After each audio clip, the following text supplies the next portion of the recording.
12 principes stoïciens pour une vie extraordinaire.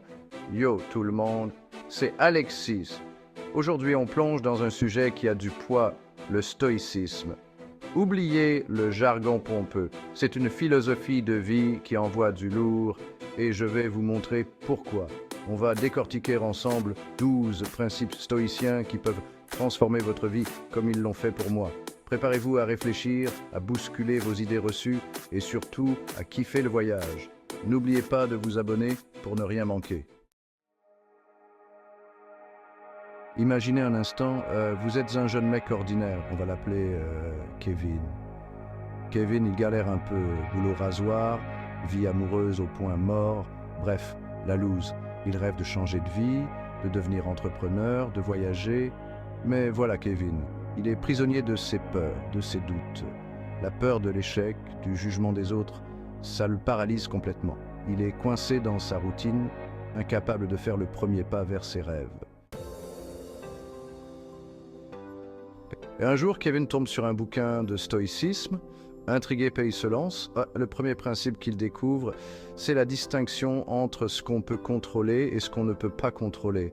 Kevin réalise qu'il a passé son temps à stresser pour des choses sur lesquelles il n'avait aucune prise. La météo, les embouteillages, les critiques des autres. Il se sent soudainement libéré d'un poids énorme.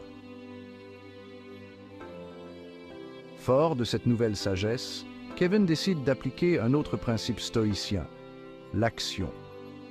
Plutôt que de procrastiner, de tergiverser, il se lance. Il commence par des petites choses, apprendre une nouvelle compétence en ligne, contacter des entrepreneurs pour des conseils. Chaque petite victoire nourrit sa confiance en lui. Chapitre 4, le mur. Mais voilà, le chemin vers le succès est semé d'embûches. Kevin essuie son premier échec. Son idée de business, celle sur laquelle il misait tout, ne prend pas. Le doute s'installe, la frustration le ronge. Il est à deux doigts de tout abandonner, de retomber dans ses travers. Chapitre 5, la résilience. C'est là que le stoïcisme lui revient en tête. Il se rappelle le principe de la résilience, transformer les obstacles en opportunités d'apprentissage. Au lieu de se morfondre, Kevin analyse ses erreurs, identifie les points faibles de son projet.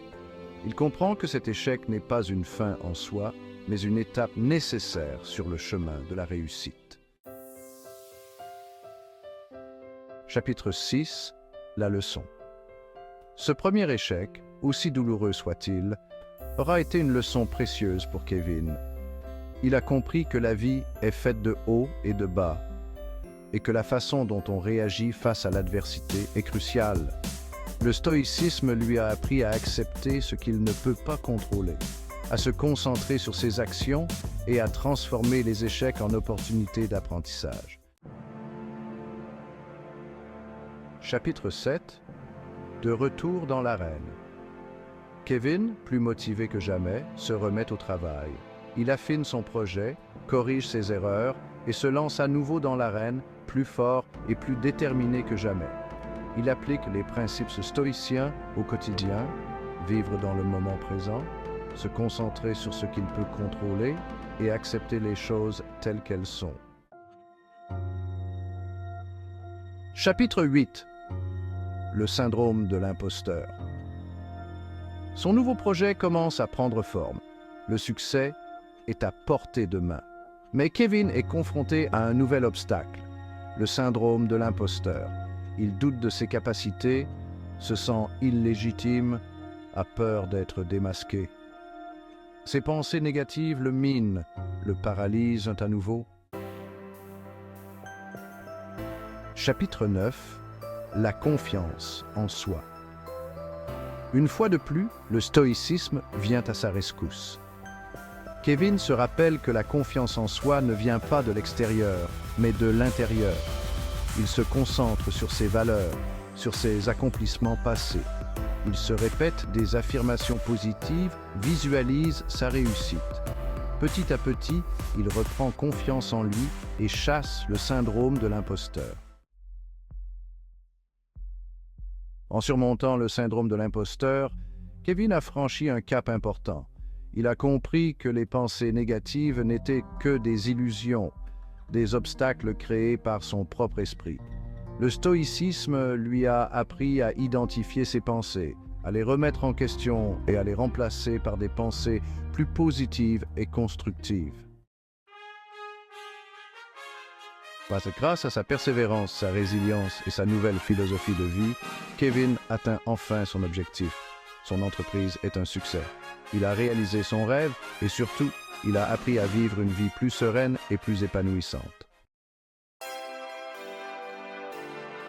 L'histoire de Kevin, c'est un peu l'histoire de chacun d'entre nous. On a tous des rêves ou des aspirations, mais on est souvent freiné par nos peurs, nos doutes, nos pensées négatives. Le stoïcisme nous offre des outils précieux pour surmonter ces obstacles, pour vivre une vie plus sereine, plus épanouissante, plus en accord avec nos valeurs. N'oubliez jamais que le bonheur n'est pas une destination, c'est un chemin et le stoïcisme peut vous aider à tracer votre propre route. J'espère que ce voyage au cœur du stoïcisme vous aura plu. Si vous avez aimé cette vidéo, n'oubliez pas de vous abonner et de regarder notre autre vidéo complémentaire sur le stoïcisme. On explore d'autres principes tout aussi puissants. N'oubliez jamais, vous avez le pouvoir de choisir votre réponse face aux événements, de transformer chaque obstacle en opportunité. Alors, prête à embrasser le stoïcisme et à changer votre vie? Laissez-moi vos impressions dans les commentaires et on se retrouve très vite pour de nouvelles aventures philosophiques.